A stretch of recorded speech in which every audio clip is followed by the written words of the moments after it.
में विरोध प्रदर्शन किया।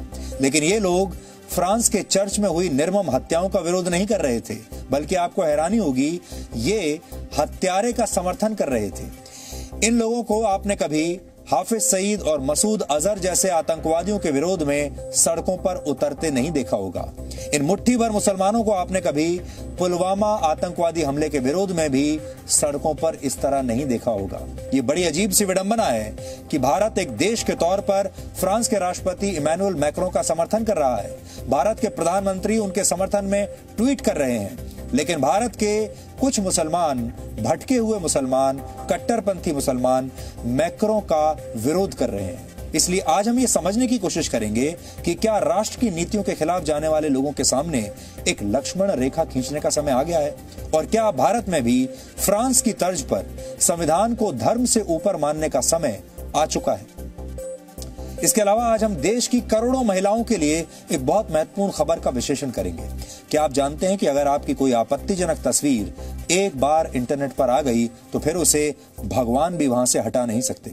इंटरनेट से इस एक तस्वीर को हटाने में आपका पूरा जीवन निकल जाएगा, लेकिन फिर भी इस बात की कोई गारंटी नहीं कि आपको सफलता मिल ही जाए। ऐसा ही कुछ दुनिया भर की 1 लाख महिलाओं के साथ हुआ है। इन महिलाओं की तस्वीरों को आर्टिफिशियल इंटेलिजेंस यानी AI की मदद से अश्लील तस्वीरों में बदल दिया गया और इसे टेलीग्राम नाम के एक ऐप पर शेयर कर दिया गया। AI की मदद से बनाए गए ऐसे वीडियोस को डीप फेक कहा जाता है। अब इन महिलाओं की ये तस्वीरें वहां से कैसे हटेंगी ये किसी को नहीं पता। इसलिए आज दुनिया भर की सरकारों और बड़ी बड़ी टेक्नोलॉजी कंपनियों को यह समझना चाहिए कि उन्होंने डीप फेक बनाने वाली टेक्नोलॉजी तो बना ली, लेकिन डीप फेक को रोकने की टेक्नोलॉजी कौन बनाएगा?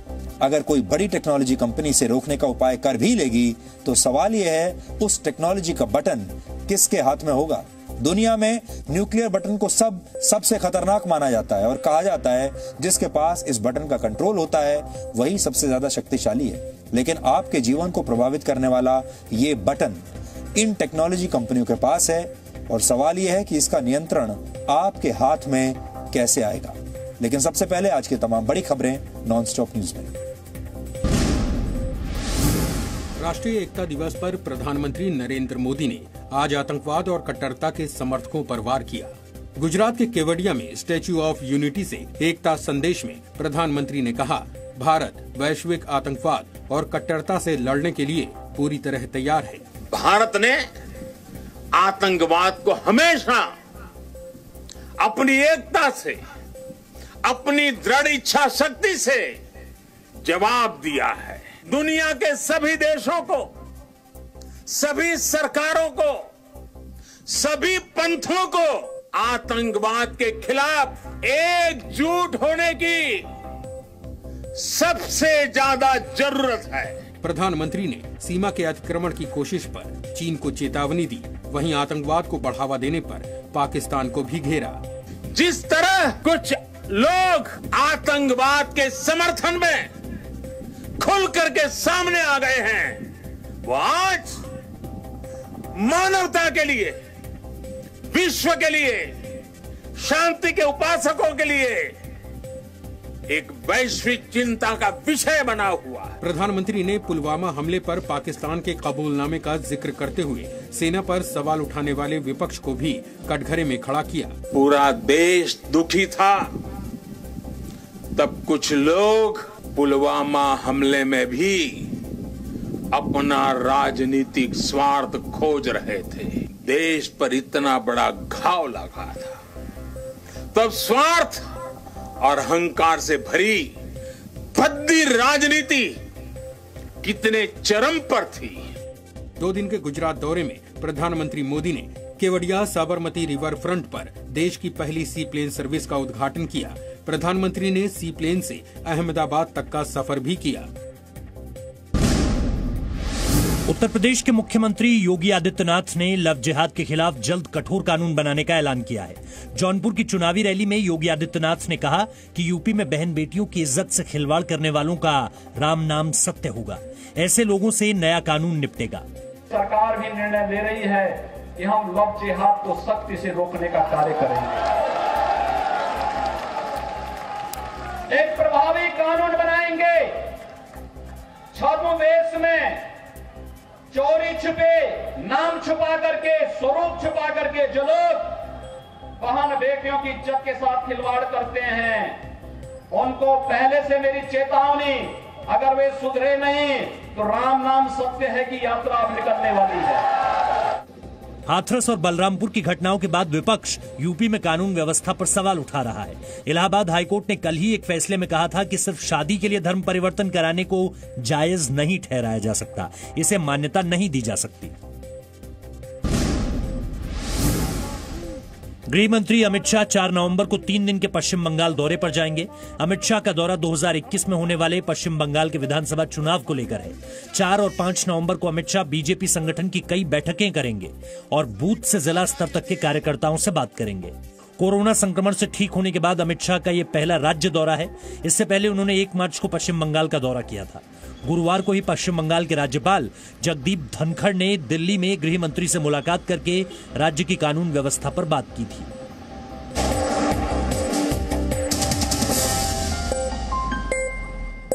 सबसे बड़ी खबर यह है कि फ्रांस के मुद्दे पर भारत के मुसलमान देश भर की सड़कों पर उतर आए, लेकिन ये मुसलमान फ्रांस के चर्च में हुई निर्मम हत्याओं का विरोध नहीं कर रहे थे, बल्कि हत्यारे का समर्थन कर रहे थे। ये सुनकर आप हैरान रह जाएंगे। इन मुसलमानों को आपने कभी हाफिज सईद और मसूद अजहर जैसे आतंकवादियों के विरोध में सड़कों पर उतरते हुए नहीं देखा होगा, और इन मुट्ठी भर मुसलमानों को आपने कभी पुलवामा हमले के विरोध में भी इस तरह सड़कों पर नहीं देखा होगा। ये बड़ी अजीब सी बात है कि भारत एक राष्ट्र के तौर पर, एक देश के तौर पर फ्रांस के राष्ट्रपति इमैनुअल मैक्रों का समर्थन कर रहा है, लेकिन भारत के ही कुछ मुसलमान मैक्रों का विरोध कर रहे हैं। भारत सरकार ने ऐलान किया था कि वो आतंकवाद के खिलाफ इस लड़ाई में फ्रांस के साथ है। देश के प्रधानमंत्री नरेंद्र मोदी ने भी फ्रांस के एक मशहूर चर्च पर हुए आतंकवादी हमले की कड़े शब्दों में निंदा की थी। उन्होंने खुद ट्वीट किया था और कहा था कि घृणा से भरे ऐसे कामों को सही नहीं ठहराया जा सकता।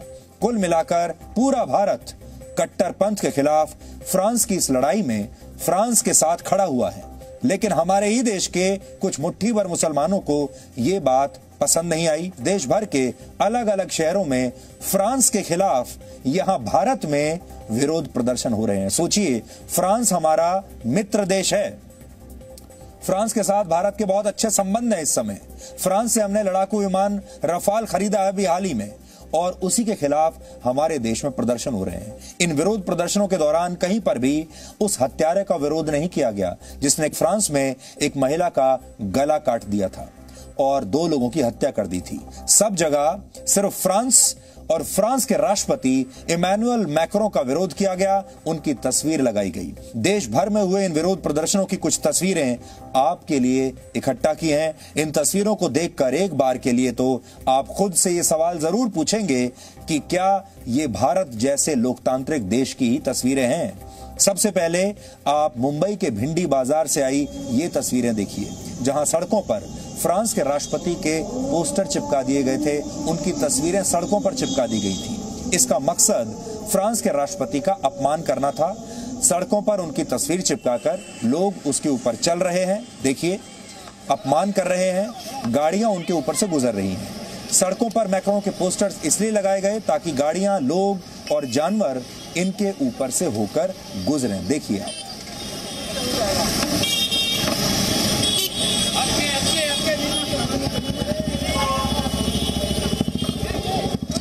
अभिव्यक्ति की आजादी के नाम पर जिस तरीके से फ्रांस के प्रेसिडेंट ने एक मजहब के लोगों को टारगेट बनाया है और जनाब मोहम्मद रसूलुल्लाह सल्लल्लाहु अलैहि वसल्लम का कार्टून वहां की हुकूमत के बिल्डिंगों पर प्रोजेक्टर के जरिए से दिखाया है, इससे पूरी दुनिया के मुसलमानों को दिली तकलीफ पहुंची है। आने वाले दिनों में हमें यह देखना है कि मुल्क फ्रांस किस नौइयत से वहां के लोगों को संभालने, वहां के लोगों की तहजीब, वहां के लोगों के तमद्दुन को संभालने की कोशिश करती है। मुंबई के और भी कई ऐसे इलाके हैं जहां ऐसा ही विरोध प्रदर्शन किया गया।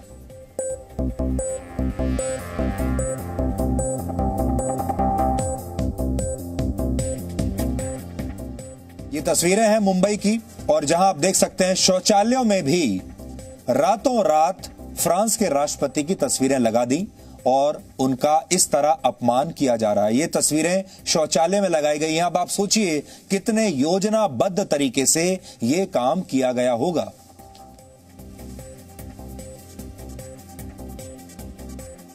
मुंबई उज़्मा के मुसलमानों ने फ्रांस के सदर मैक्रोन का फोटो रोडों पे लगा करके उस पे जूता चप्पल पहनकर चल रहे हैं, गाड़ियां चल रही हैं, कुत्ते बिल्ली चल रहे हैं, इसलिए कि उसने सरकार की शान में जो गुस्ताखी की है।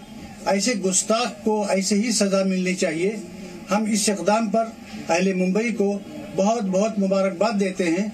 तो आपने देख लिया, ये लोग देश के साथ नहीं हैं, ये लोग अपने राष्ट्र के साथ नहीं हैं, अपनी सरकार के साथ नहीं है। इतना ही नहीं, फ्रांस का विरोध करने के लिए उन छोटे छोटे बच्चों का भी सहारा लिया गया जिन्हें शायद ये पता भी नहीं होगा कि फ्रांस में आखिर हुआ क्या है और वो खुद क्या कर रहे हैं। वो तस्वीरें भी आप देख लीजिए।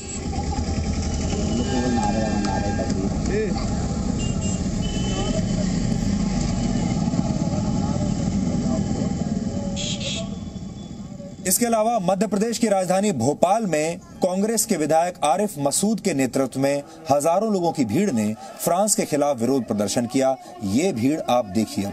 इस दौरान न सिर्फ फ्रांस के राष्ट्रपति के लिए आपत्तिजनक बातें कही गईं, बल्कि इस कोरोना के समय में सोशल डिस्टेंसिंग के सारे नियमों की भी धज्जियां उड़ा दी गईं।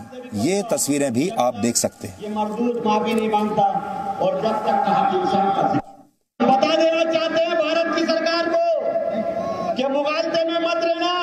वो फ्रांस है, ये हिंदुस्तान है, ये पहचान है। करोड़ों लोगों की आस्था के साथ तुम खिलवाड़ नहीं कर सकते।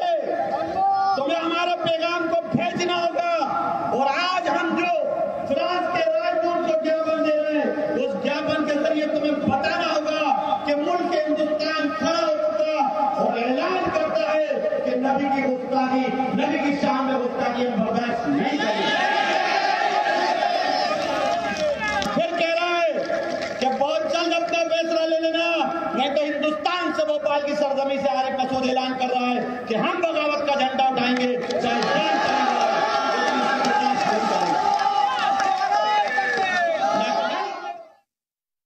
अब आप सोचिए, ये हेट स्पीच नहीं है तो और क्या है। और हेट स्पीच दिखाने के आरोप लगेंगे हम पर, जबकि हम हेट स्पीच को रिपोर्ट कर रहे हैं। हालांकि अब कांग्रेस के इस विधायक और प्रदर्शनों में हिस्सा लेने वाले 2000 लोगों के खिलाफ एफआईआर दर्ज कर ली गई है।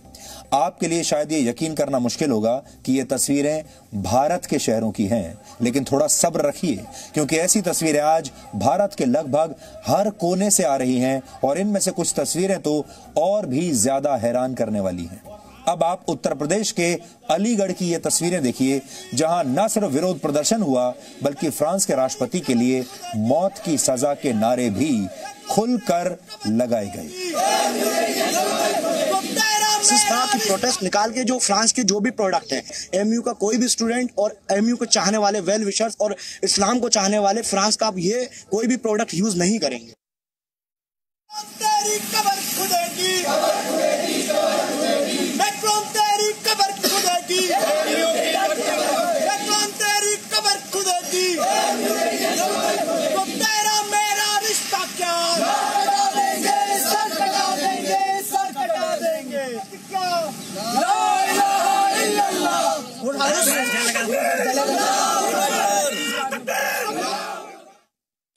तो लोकतंत्र का सहारा लेकर, फ्रीडम ऑफ एक्सप्रेशन का सहारा लेकर, कुछ भी कहने की आजादी के पीछे छिपकर ये लोग फ्रांस के राष्ट्रपति की कब्र खोदने के नारे लगा रहे हैं और कहते हैं कि ये लोकतंत्र है, यहां कुछ भी कहने की पूरी आजादी है, कुछ भी सोचने की पूरी आजादी है, कुछ भी करने की पूरी आजादी है। और उसी का दुरुपयोग होते हुए अभी आपने देखा।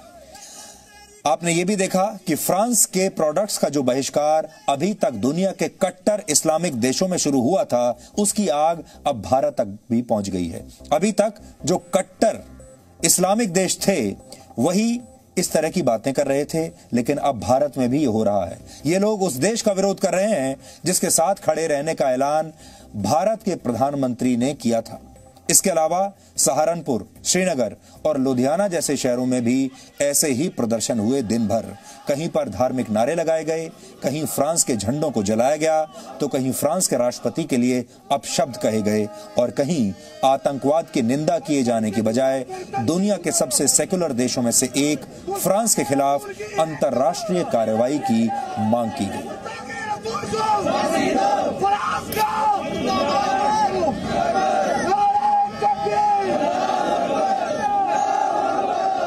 फ्रांस में जो तौहीन रसालत का मामला सामने आया है वो निहायत तकलीफदेह है और उससे हिंदुस्तानी नहीं दुनिया के तमाम मुसलमानों के जज्बात को ठेस पहुंची है और वो किसी भी तरीके से उसको बर्दाश्त नहीं किया जा सकता। वो बाइस अजियत है।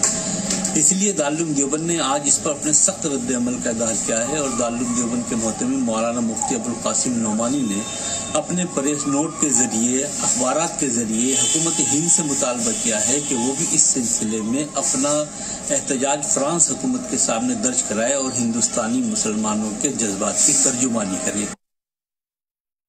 तो आपने देखा, ये भारत के मौलवी हैं, मुसलमानों के धर्म गुरु हैं और हम देश भर के उन शांति पसंद, अमन पसंद मुसलमानों से कहना चाहेंगे कि ये सारे धर्म गुरु और मौलवी आपको गलत सलाह दे रहे हैं, आपको गलत बातें बता रहे हैं।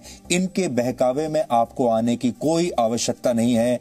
और इस्लाम में क्या कहा गया है इसके बारे में भी ये आपको कंफ्यूज करने की कोशिश कर रहे हैं, क्योंकि दुनिया का कोई भी धर्म हत्या को और आतंकवाद को सही नहीं ठहरा सकता।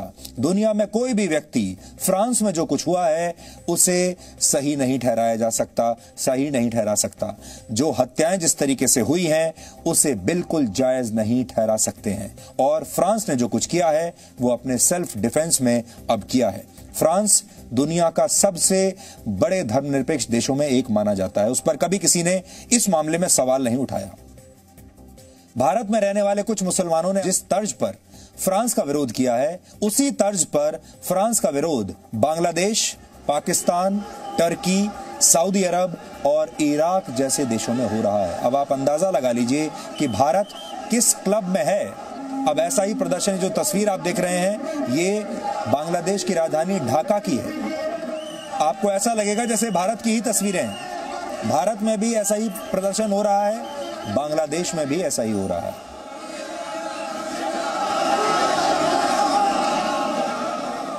तो इन तमाम कट्टरपंथी देशों में जो प्रदर्शन हो रहे हैं, वैसे ही प्रदर्शन भारत में हो रहे हैं और भारत, आप समझ लीजिए कि अब उस क्लब में शामिल हो गया है।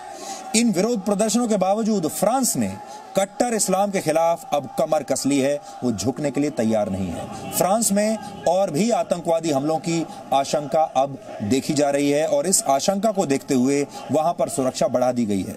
देश की सुरक्षा के लिए फ्रांस की सड़कों पर अब 7,000 से ज्यादा सैनिक उतार दिए गए हैं। फ्रांस में कोरोना वायरस के संक्रमण को रोकने के लिए दूसरी बार राष्ट्रीय स्तर पर लॉकडाउन किया गया है।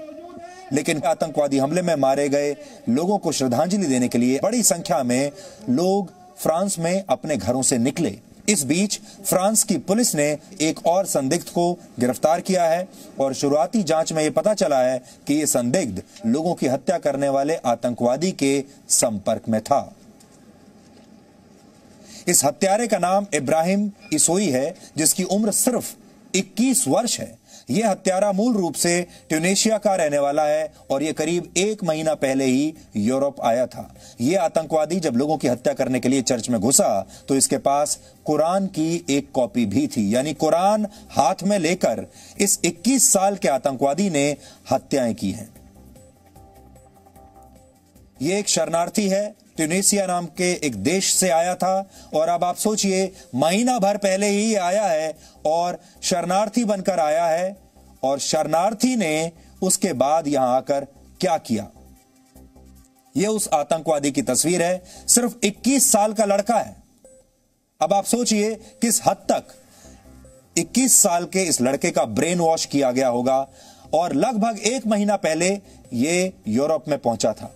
फ्रांस के लोग ये सोचते होंगे कि इस लड़के को मदद करने के लिए एक शरणार्थी के तौर पर, ताकि ये अपना जीवन ठीक से जी सके, इसलिए फ्रांस में आने की इजाजत दी होगी। और इसने क्या किया, इसी तरह जिस आतंकवादी ने 2 हफ्ते पहले फ्रांस में सैमुअल पैती नाम के एक टीचर की गला काटकर हत्या कर दी थी, वो भी एक शरणार्थी ही था।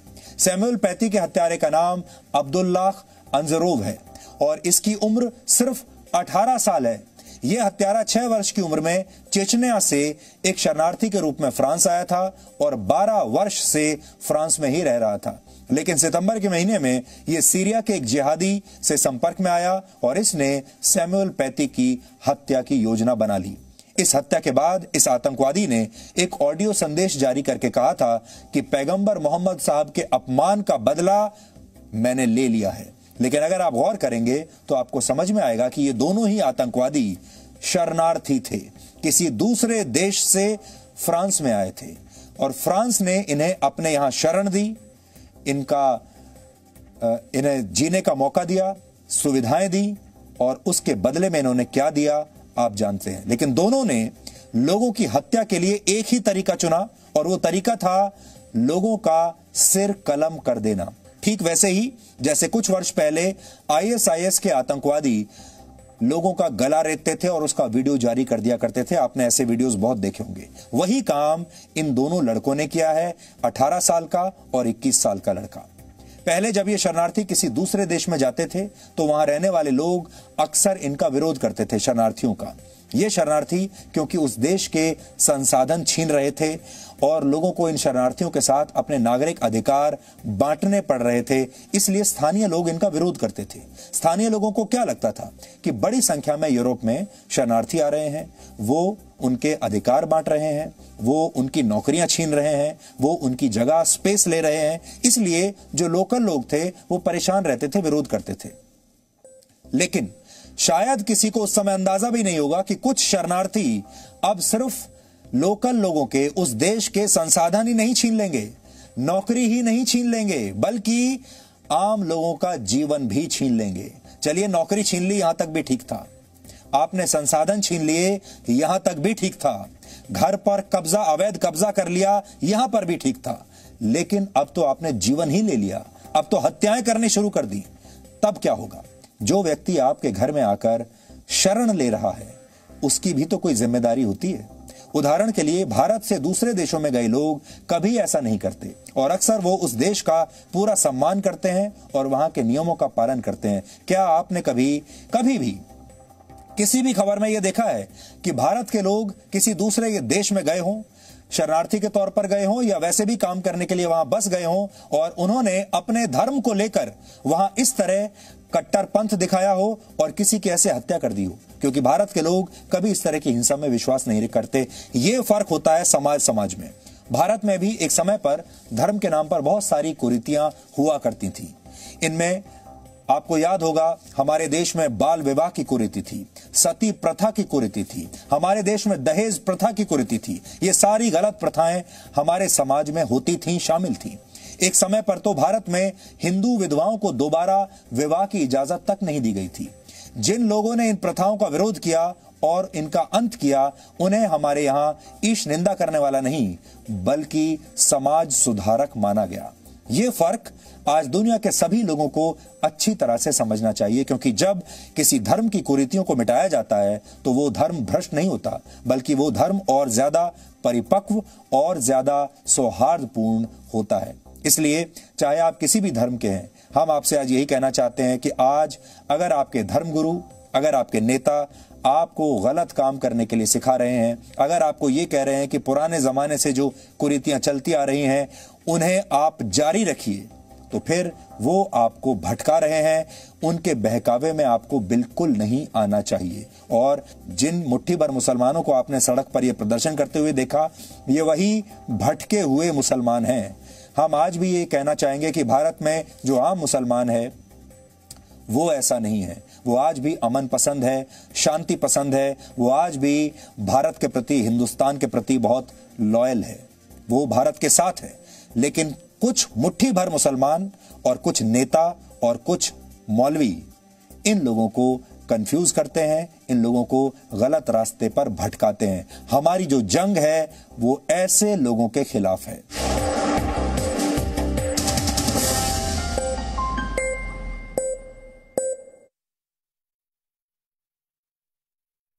भी करी थी कॉलेज में, प्लेसमेंट भी हो ही चुका था, लेकिन कोविड के आते ही सब। क्या आप नौकरी को लेकर परेशान हैं? तो अब जी न्यूज पर देखिए रोजगार की हर खबर। जी रोजगार समाचार, दिन भर जी न्यूज पर।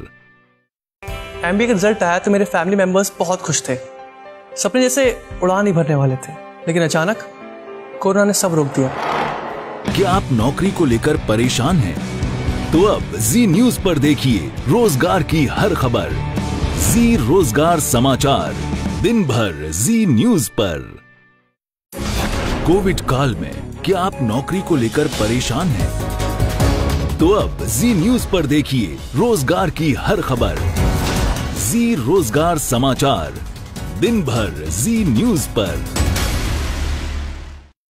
1 साल पहले ग्रेजुएशन कंप्लीट करा था। घर पे सबको बहुत उम्मीदें थी, बेटी है, कुछ करके दिखाएगी। काफी इंटर्नशिप्स भी करी थी कॉलेज में, प्लेसमेंट भी हो ही चुका था, लेकिन कोविड के आते ही सब। क्या आप नौकरी को लेकर परेशान हैं? तो अब जी न्यूज पर देखिए रोजगार की हर खबर। जी रोजगार समाचार, दिन भर जी न्यूज पर। एमबीए का रिजल्ट आया तो मेरे फैमिली मेंबर्स बहुत खुश थे। सपने जैसे उड़ान ही भरने वाले थे, लेकिन अचानक कोरोना ने सब रोक दिया। क्या आप नौकरी को लेकर परेशान हैं? तो अब जी न्यूज पर देखिए रोजगार की हर खबर। जी रोजगार समाचार, दिन भर जी न्यूज पर। कोविड काल में क्या आप नौकरी को लेकर परेशान हैं? तो अब जी न्यूज पर देखिए रोजगार की हर खबर। जी रोजगार समाचार, दिन भर जी न्यूज पर। 1 साल पहले ग्रेजुएशन कंप्लीट करा था। घर पे सबको बहुत उम्मीदें थी, बेटी है, कुछ करके दिखाएगी। काफी इंटर्नशिप्स भी करी थी कॉलेज में, प्लेसमेंट भी हो ही चुका था, लेकिन कोविड के आते ही सब। क्या आप नौकरी को लेकर परेशान हैं? तो अब जी न्यूज पर देखिए रोजगार की हर खबर। जी रोजगार समाचार, दिन भर जी न्यूज पर। एमबीए का रिजल्ट आया तो मेरे फैमिली मेंबर्स बहुत खुश थे। सपने जैसे उड़ान ही भरने वाले थे, लेकिन अचानक कोरोना ने सब रोक दिया। क्या आप नौकरी को लेकर परेशान हैं? तो अब जी न्यूज पर देखिए रोजगार की हर खबर। जी रोजगार समाचार, दिन भर जी न्यूज पर। कोविड काल में क्या आप नौकरी को लेकर परेशान हैं? तो अब जी न्यूज पर देखिए रोजगार की हर खबर।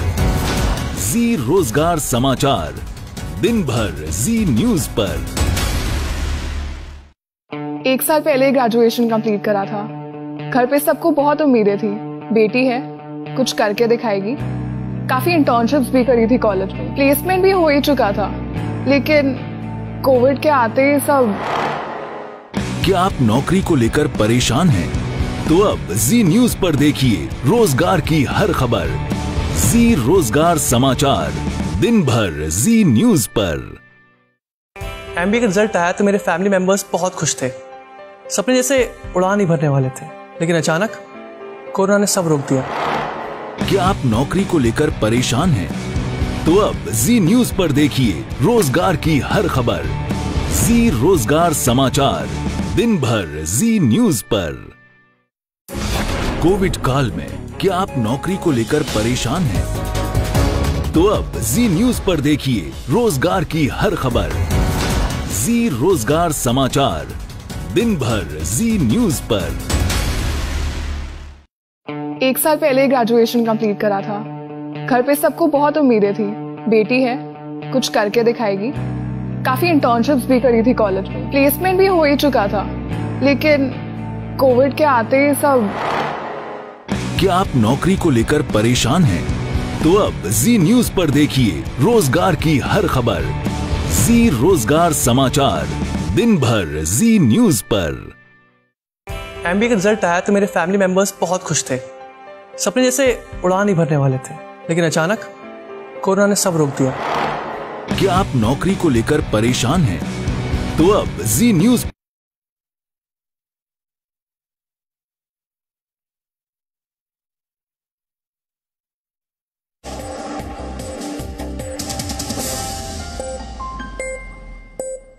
इंटरनेट अब एक तरीके से आपका जीवन बन चुका है और आपके जीवन के बहुत सारे अहम पहलू अब इंटरनेट से जुड़े हुए हैं।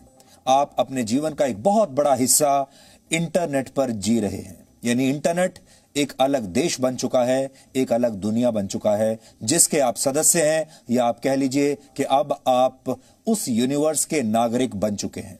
लेकिन क्या आप जानते हैं कि अगर आपकी कोई भी आपत्तिजनक तस्वीर एक बार इंटरनेट पर आ गई तो फिर उसे भगवान भी वहां से हटा नहीं सकते। इंटरनेट से इस एक तस्वीर को हटवाने में आपका पूरा जीवन निकल जाएगा, लेकिन फिर भी इस बात की कोई गारंटी नहीं कि आपको सफलता मिलेगी। ऐसा ही कुछ इस समय दुनिया भर की 1 लाख महिलाओं के साथ हुआ है। 1 लाख महिलाओं से आज आपको बहुत कुछ सीखने की जरूरत है। इन 1 लाख महिलाओं की तस्वीरों को आर्टिफिशियल इंटेलिजेंस, जिसे आप AI कहते हैं, AI की मदद से अश्लील तस्वीरों में बदल दिया गया और इसे टेलीग्राम नाम के एक ऐप पर शेयर किया जाने लगा। AI की मदद से बनाए गए ऐसे वीडियोस को डीप फेक कहा जाता है और अब इन महिलाओं की ये तस्वीरें कैसे हटेंगी ये किसी को नहीं पता। इन महिलाओं को भी नहीं पता कि अब आगे चलकर इनके जीवन पर इन तस्वीरों का क्या असर पड़ेगा और ये इससे कैसे बचेंगी। इसलिए दुनिया भर की सरकारों और बड़ी बड़ी टेक्नोलॉजी कंपनियों को यह समझना चाहिए कि उन्होंने डीप फेक बनाने वाली टेक्नोलॉजी तो बना ली, लेकिन इसे रोकने का उपाय कौन करेगा। अगर कोई बड़ी टेक्नोलॉजी कंपनी इसे रोकने का उपाय कर भी लेगी तो सवाल यह है कि उस टेक्नोलॉजी का बटन किसके हाथ में होगा। कौन यह तय करेगा कि इंटरनेट पर किसकी तस्वीर रहेगी और किसकी तस्वीर हटा ली जाएगी। यह अधिकार किसके हाथ में है। पूरी दुनिया में हर रोज सोशल मीडिया पर 180 करोड़ तस्वीरें अपलोड की जाती हैं। फिर से सुन लीजिए, 180 करोड़ तस्वीरें हर रोज अपलोड होती हैं इंटरनेट पर। यानी एक हफ्ते में इंटरनेट पर जितनी तस्वीरें अपलोड होती हैं वो दुनिया की इस समय की आबादी के बराबर हैं। इनमें से करोड़ों तस्वीरें सेल्फी के रूप में होती हैं और इनमें महिलाओं की तस्वीरों की संख्या पुरुषों के मुकाबले बहुत ज्यादा है। यानी महिलाएं अपनी ज्यादा सेल्फी पोस्ट करती हैं पुरुषों के मुकाबले। अगर आप महिला हैं तो हो सकता है आज आपने भी अपनी कोई ना कोई तस्वीर फेसबुक पर, इंस्टाग्राम पर, स्नैपचैट पर या व्हाट्सएप पर पोस्ट की होगी। जरा याद करके देखिए कहां कहां आपने अपनी तस्वीरें पोस्ट की हैं आज। लेकिन क्या आपको जरा सा भी अंदाजा है कि आपकी ये तस्वीरें अगर अपराधियों के हाथ लग गई तो वो इनके साथ क्या क्या कर सकते हैं। साइबर अपराधी इन तस्वीरों के साथ वो सब कुछ कर सकते हैं जिसकी आपने या आपके परिवार ने कभी कल्पना तक नहीं की होगी। इन तस्वीरों को बड़ी आसानी से डीप फेक नामक टेक्नोलॉजी की मदद से अश्लील तस्वीरों में बदला जा सकता है। हमारे इस दावे का आधार आज आई वो खबर है जिसके मुताबिक सोशल मीडिया पर डाली गई 1 लाख महिलाओं की तस्वीरों को अश्लील तस्वीरों में बदल दिया गया है। और इस बात का खुलासा इंटरनेट पर मौजूद फेक कंटेंट का पता लगाने वाली एक कंपनी ने किया है और इस कंपनी का नाम है सेंसिटी नामक यह कंपनी है। इस कंपनी के मुताबिक, जांच करने वाली इस कंपनी की रिपोर्ट के मुताबिक यह बॉट मशहूर social media messaging app Telegram के एक चैनल पर मौजूद है जिसे यूजर महिलाओं की तस्वीरें भेज रहे थे और यह बॉट उन तस्वीरों को अश्लील तस्वीरों में बदल रहा था। यानी जिस टेलीग्राम को कुछ दिन पहले तक व्हाट्सएप के मुकाबले ज्यादा सुरक्षित समझा जाता था, उस सुरक्षित ऐप पर लाखों महिलाओं के मान सम्मान के साथ अब खिलवाड़ हो रहा है। यह सिर्फ एक डीप फेक बॉट की कहानी है और इस एक बॉट ने 1 लाख महिलाओं की तस्वीरों को अश्लील तस्वीरों में बदल दिया है, सिर्फ एक बॉट ने। अब आप सोचिए कि इंटरनेट की दुनिया में ऐसे कितने डीप फेक बॉट्स मौजूद होंगे और ये कैसे दुनिया भर की करोड़ों महिलाओं के सम्मान की धज्जियां उड़ा रहे होंगे। अभी तो सिर्फ 1 लाख महिलाओं के बारे में पता चला है, यह संख्या करोड़ों में भी हो सकती है। जिस ऐप की मदद से यह सब कुछ किया जा रहा है उसका नाम हमें पता चल गया है, हमारे पास उस ऐप का नाम है, लेकिन हम आपको उसका नाम जानबूझकर आज बता नहीं रहे हैं क्योंकि भारत में कई बार लोग सावधान होने की बजाय ऐसे ऐप्स का गलत इस्तेमाल करने लगते हैं। आपने तो देखा ही होगा, अक्सर ऐसा होता है कि टेक्नोलॉजी का इस्तेमाल सही चीज की बजाय गलत चीजों में होने लगता है। वो टेक्नोलॉजी बनाई गई है कुछ अच्छा करने के लिए, लेकिन उसका दुरुपयोग होने लगता है। हमारे देश में तो कुछ ज्यादा ही होता है। इसलिए हमारे लिए कोई बड़ी बात नहीं थी, हम आपको उस ऐप के बारे में बता भी सकते हैं, लेकिन जैसे ही हम उस ऐप के बारे में आपको यहां बताएंगे टीवी पर, इस देश में ही करोड़ों लोग ऐसे हैं जो उसका दुरुपयोग करने लगेंगे। इसलिए उस ऐप के बारे में आपको बता नहीं रहे हैं। ये किसी भी दृष्टि से समाज के लिए अच्छा नहीं होगा। ये ऐप पिछले साल भी सक्रिय था, नया ऐप नहीं है, और तब इसे हटा लिया गया था। लेकिन ऐसा लगता है कि कुछ लोगों ने इसके कोड चुरा लिए थे और इन कोड्स के सहारे इस ऐप को फिर से एक्टिव कर लिया गया है। अब सवाल यह है कि 1 लाख महिलाओं की जिन तस्वीरों को अश्लील तस्वीरों में बदला गया, क्या उन्हें इंटरनेट से कभी हटाया जा सकता है? यह उससे भी गंभीर सवाल है और इसका सीधा जवाब है, ज्यादा सोचने की भी जरूरत नहीं है, जवाब है नहीं। इन तस्वीरों को इंटरनेट से अब नहीं हटाया जा सकता, अब ये इंटरनेट पर ही रहेंगी। आप कल्पना कीजिए कि आपकी मर्जी से या आपकी बिना मर्जी के किसी ने आपका कोई आपत्तिजनक वीडियो बना लिया या तस्वीर खींच ली, और उस तस्वीर को, वो असली तस्वीर भी हो सकती है, नकली तस्वीर भी हो सकती है, आप ये भी मान लीजिए कि वो तस्वीर असली नहीं है, उसे डीप फेक किया गया है और उसे इंटरनेट पर डाल दिया गया। अब क्या आप उसे हटा सकते हैं? अगर आप पुलिस में भी रिपोर्ट करेंगे, अदालतों में भी जाएंगे, क्या आपकी वो तस्वीर इंटरनेट से हटेगी? यह समझने के लिए आप इस केस स्टडी पर नजर डालिए। बहुत दिलचस्प केस स्टडी है। यह कहानी है मलयालम फिल्म इंडस्ट्री की एक अभिनेत्री जिनका नाम है सोना एम अब्राहम। सोना अब्राहम ने करीब 6 साल पहले एक फिल्म में काम किया था। जाहिर है फिल्म में काम करेंगी क्योंकि वो एक एक्ट्रेस हैं। तब उनकी उम्र सिर्फ 14 साल थी और तब उन पर एक सीन फिल्माया गया था। इस फिल्म में इस सीन का कंटेंट यौन संबंधों पर आधारित था। फिल्म के डायरेक्टर ने सोना इब्राहिम से यह वादा किया था कि सीन के जरूरी हिस्सों का इस्तेमाल फिल्म में करने के बाद इन सारे वीडियोस को डिलीट कर दिया जाएगा। लेकिन डायरेक्टर और प्रोड्यूसर ने ऐसा नहीं किया और इन वीडियोस को डिलीट नहीं किया। और 1 साल के बाद इस सीन की एक रॉ फुटेज लीक होकर न जाने कहां से इंटरनेट पर पहुंच गई और फिर इंटरनेट पर इस वीडियो को एक अश्लील कंटेंट की तरह पेश किया जाने लगा और लोगों ने भी इसे अश्लील कंटेंट मानकर देखना शुरू कर दिया। पहले सैकड़ों लोगों ने देखा, फिर हजारों ने, फिर लाखों ने और शायद अब तक करोड़ों लोगों ने देख लिया अलग अलग वेबसाइट्स पर।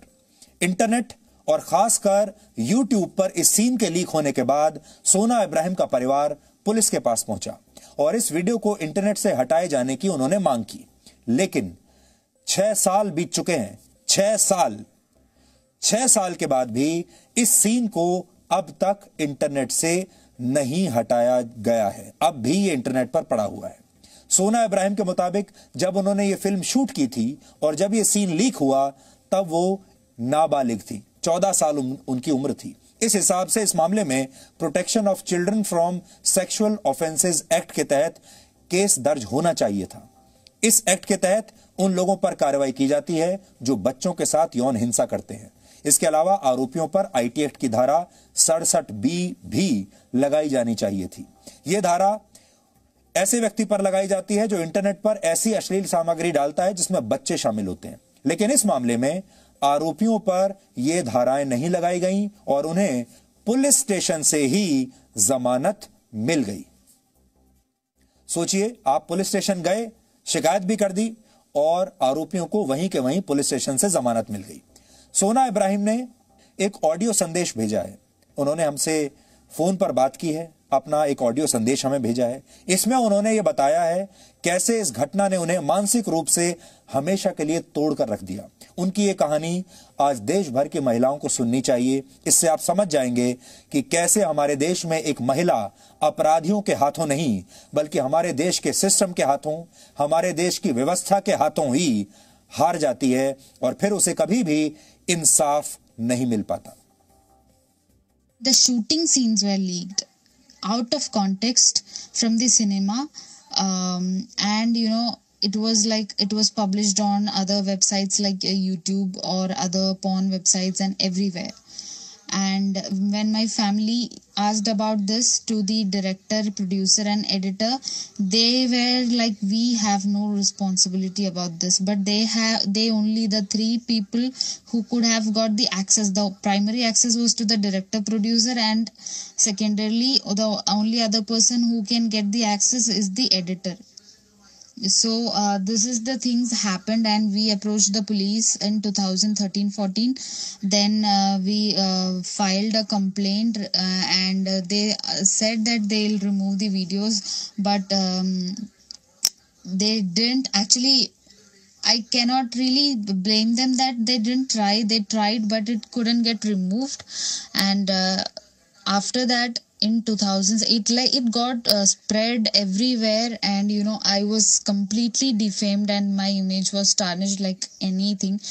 And after that, in 2016, FIR was filed, and there is a case against the director, producer and editor of the movie, but still the content has not been removed. So this is the whole thing. And I had recorded this video a few days back, because I had been going through a very bad phase since the last 5-6 years of my life, and I had been complete depression, depriving me of everything, the outer society. अब आप कल्पना कीजिए कि जब एक अभिनेत्री को इंसाफ नहीं मिल पा रहा, ये अभिनेत्री पढ़ी लिखी है, सक्षम है, कानूनों को समझती हैं, सब चीजों को समझती हैं, इन्हें पता है कहां जाना है, इसके बावजूद भी इन्हें 6 साल हो गए, इंसाफ नहीं मिला। अगर इस अभिनेत्री के साथ यह हो सकता है, तो देश की लाखों करोड़ों आम महिलाओं का क्या हाल होता होगा। इस बारे में हमने एक IT एक्सपर्ट से बात की, और उन्होंने क्या राय दी है, आप सबको बहुत ध्यान से सुनना चाहिए, चाहे आप पुरुष हैं या महिला हैं या बच्चे हैं। कि आप कभी भी अपनी जो पिक्चर है, प्रोफाइल पिक्चर, उसमें फेशियल एक्सप्रेशन बड़ा क्लियर ना हो, वो तो फुल बॉडी पिक्चर डालें, जिसमें कि यदि वो आपका फेस निकालना भी चाहे तो वो बहुत लो रेजोल्यूशन में आए, और यदि वो कभी किसी टूल के थ्रू प्रोसेस भी हो तो बहुत इफेक्टिव वीडियो या इमेज ना बने।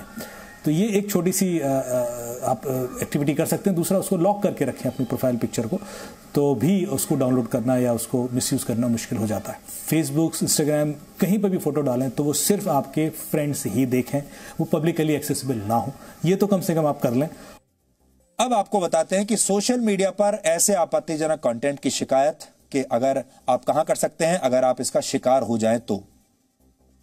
सभी बड़े सोशल मीडिया प्लेटफॉर्म्स पर ऑनलाइन हैरेसमेंट की रिपोर्ट करने का विकल्प होता है, जहां पर आप अपने साथ हुई ऐसी घटनाओं की सूचना दे सकते हैं। लगभग हर राज्य में एक साइबर सेल डिपार्टमेंट है।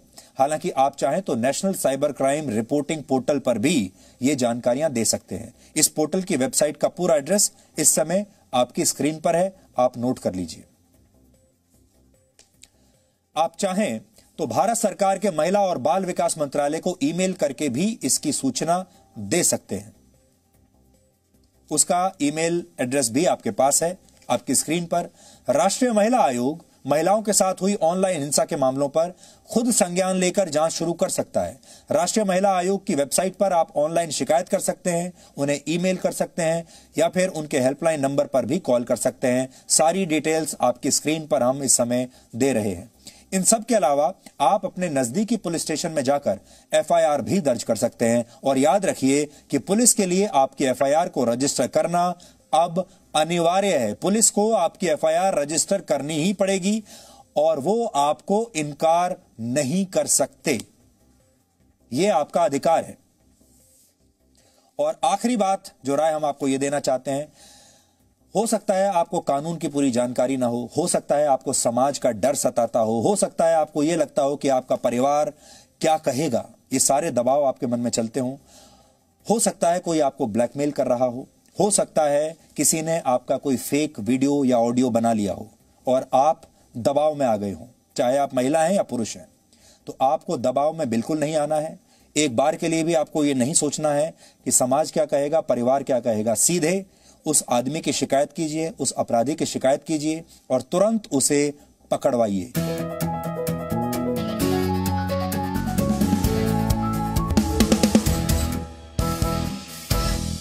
हमारे देश और समाज की सबसे बड़ी बीमारी बेरोजगारी है, और इस बीमारी को दूर करने के लिए जी न्यूज ने रोजगार समाचार की शुरुआत की है। हम उम्मीद करते हैं कि आप सभी लोगों की मदद से हम इस बीमारी को अपने समाज से मिटा पाएंगे। इस समय बिहार में विधानसभा चुनाव चल रहे हैं और वहां पर भी बेरोजगारी का मुद्दा छाया हुआ है। इस पर भाषण दिए जा रहे हैं और एक राजनीतिक पार्टी ने तो सरकार बनाने के बाद 10 लाख युवाओं को नौकरी देने का वादा भी किया है। अक्सर चुनावी भाषणों में किए गए वादों को सरकार बनाने के बाद भुला दिया जाता है। हालांकि जी न्यूज की टीम को अपना वादा याद है।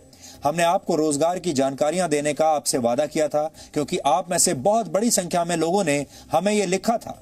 जब हमने आपसे पूछा था कि आप जी न्यूज पर क्या देखना चाहते हैं, तो बड़ी संख्या में लोगों ने कहा कि वो ये चाहते हैं कि जी न्यूज उन्हें रोजगार के अवसरों के बारे में बताए, नौकरियों के बारे में बताए, कुछ ऐसी जानकारी दे जिससे परिवारों का कुछ भला हो सके। और अपना ये वादा निभाते हुए आज हम आपको नई सरकारी नौकरियों की जानकारियां दे रहे हैं। ये जानकारी इस समय आपकी स्क्रीन पर है। आप चाहें तो इस जानकारी को नोट कर सकते हैं, पेन और पेपर ले लीजिए, या आप चाहें तो इस वीडियो क्लिप को रिकॉर्ड भी कर सकते हैं। आप भी हमारी इस मुहिम का हिस्सा बनिए और जी न्यूज की इस मुहिम को अपने दोस्तों और रिश्तेदारों तक जरूर पहुंचाएं, अपने परिवार तक पहुंचाएं, ताकि जिन्हें भी रोजगार की जरूरत है उन तक ये महत्वपूर्ण जानकारी जरूर पहुंचे। हम आपसे अपील करेंगे कि आप दिन भर ये जी न्यूज जरूर देखें, क्योंकि जी न्यूज अपने हर कार्यक्रम के अंत में आपको रोजगार की महत्वपूर्ण जानकारी दिखाएगा। पहले चरण में हम आपको सिर्फ सरकारी नौकरियों की जानकारियां दे रहे हैं, लेकिन धीरे धीरे दूसरे चरण में हम प्राइवेट सेक्टर में उपलब्ध नौकरियों के बारे में भी आपको बताएंगे। और हमारी कोशिश होगी कि हम अपनी इस मुहिम में ऑर्गेनाइज्ड और अनऑर्गेनाइज्ड सेक्टर्स को भी शामिल करें। आपकी योग्यता 8वीं कक्षा से लेकर PhD तक कुछ भी क्यों ना हो, हम आपको सभी के लिए उपलब्ध रोजगार के अवसरों के बारे में बताएंगे। साथ ही आगे चलकर हमारी कोशिश होगी कि हम इसका और विस्तार करें और आपको हम बताएं कि आप अपना काम करने के लिए, अपना रोजगार, स्वरोजगार के लिए आपको लोन कहां से मिल सकता है, स्किल डेवलपमेंट के लिए आप क्या कर सकते हैं, आपको नए नए अवसर और अपॉर्चुनिटीज कैसे मिल सकती हैं। कोरोना वायरस की वजह से हमारे देश में बड़ी संख्या में लोगों की नौकरियां चली गई, उनके काम धंधों पर बहुत बुरा असर पड़ा है और हमारी कोशिश है कि हम ज्यादा से ज्यादा लोगों तक पहुंचें और इस मुश्किल घड़ी में किसी ना किसी तरीके से उनकी कोई मदद कर सकें। अगर हमने एक बेरोजगार को भी रोजगार का एक अवसर दिलवा दिया तो उसके पूरे के पूरे परिवार पर इसका असर पड़ेगा। इसलिए हम चाहते हैं कि एक बड़ी मुहिम बने, हम आपकी मदद करें और आप भी हमें सशक्त कीजिए ताकि हम आपकी, समाज की और देश की सेवा कर सकें।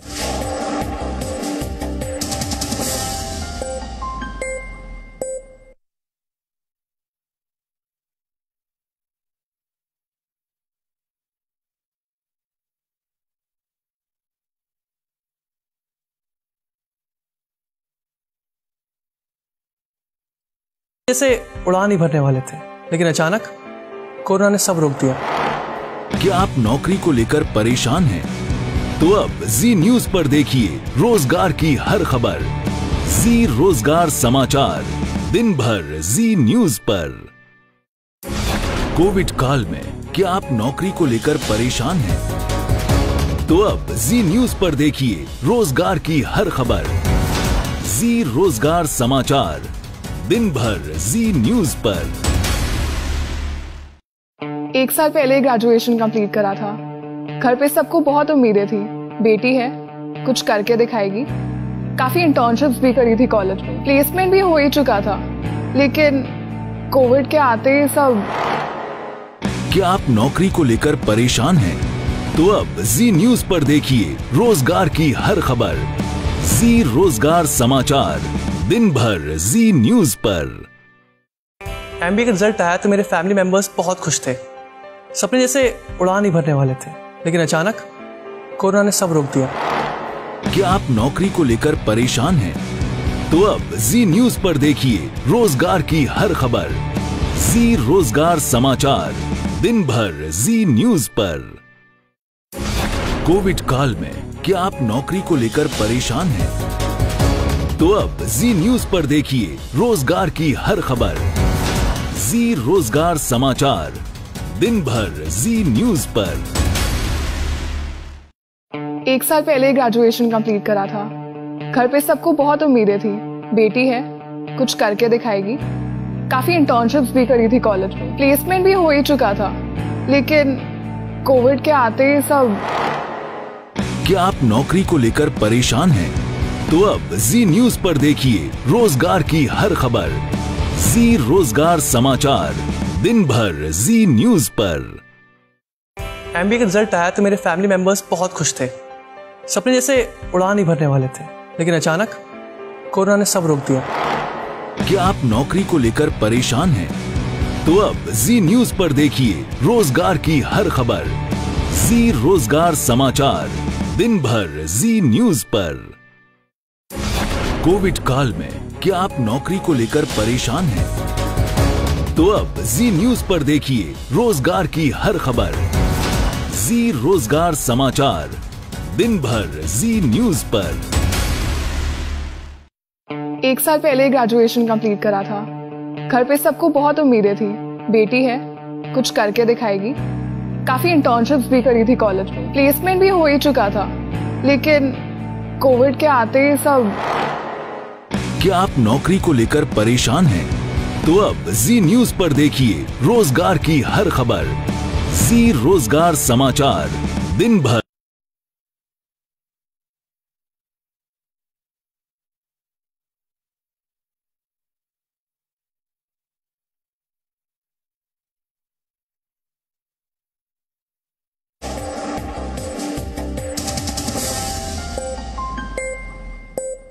और अब आखिर में देखते हैं कि आज के इतिहास में क्या लिखा है। वर्ष 1875 में आज ही के दिन भारतीय राजनीति के लौह पुरुष सरदार वल्लभ भाई पटेल का जन्म गुजरात के नाडियाड में हुआ था।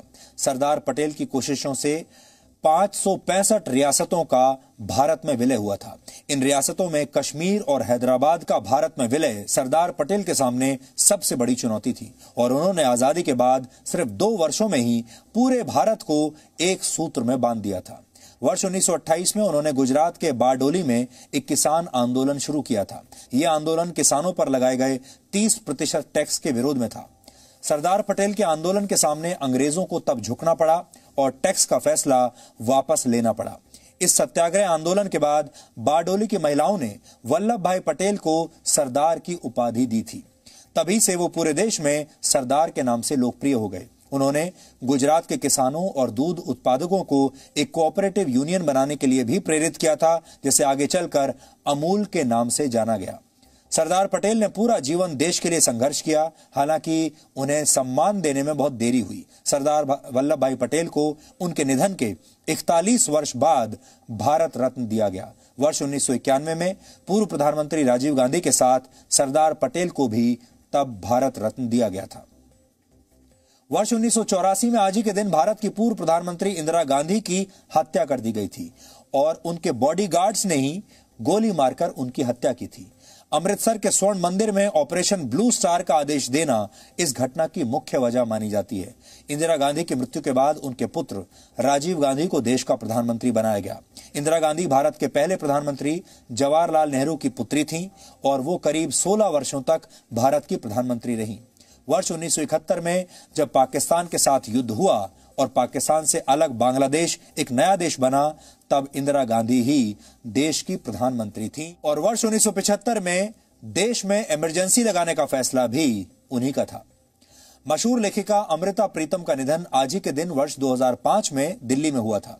उन्हें पंजाबी भाषा की पहली कवयित्री माना जाता है। उन्होंने अपना पहला कविता संकलन वर्ष 1936 में सिर्फ 16 वर्ष की उम्र में प्रकाशित किया था, जिसका नाम था अमृत लहरें। अपने 60 वर्ष के करियर में उन्होंने करीब 100 पुस्तकें लिखी, जिनमें उनकी आत्मकथा रसीदी टिकट भी शामिल है। एक उपन्यासकार के तौर पर वर्ष 1950 में प्रकाशित पिंजर को उनकी सर्वश्रेष्ठ रचना माना जाता है और वर्ष 2003 में आई मशहूर फिल्म पिंजर इसी उपन्यास पर आधारित थी। अमृता प्रीतम साहित्य अकादमी पुरस्कार से सम्मानित होने वाली पहली महिला थी। उन्हें यह सम्मान वर्ष 1956 में दिया गया था। इसके अलावा उन्हें वर्ष 1982 में ज्ञानपीठ पुरस्कार और 2004 में पद्म विभूषण से भी सम्मानित किया गया था। आज ही के दिन को वर्ष 2011 से 7 बिलियन डे के तौर पर मनाया जाता है, क्योंकि इसी दिन दुनिया की आबादी 7 बिलियन यानी 7 अरब हो गई थी। हालांकि इस वक्त दुनिया की आबादी 7 अरब 82 करोड़ के आसपास है। यूनाइटेड नेशंस के अनुमान के मुताबिक वर्ष 2100 तक दुनिया की आबादी 11 अरब से ज्यादा हो जाएगी। इस वक्त पूरी दुनिया में करीब 66% लोग 15 वर्ष से 64 वर्ष की उम्र के बीच है, जबकि 15 साल से कम उम्र की आबादी लगभग 26% है। तो डीएनए में आज इतना ही। अब संडे ब्रेक का समय हो गया है। अब आपसे हमारी मुलाकात होगी सोमवार रात 9 बजे, जब हम और आप मिलकर नई ऊर्जा के साथ नए सप्ताह की शुरुआत करेंगे। तब तक आप खुश रहिए, सुरक्षित रहिए, स्वस्थ रहिए। नमस्कार।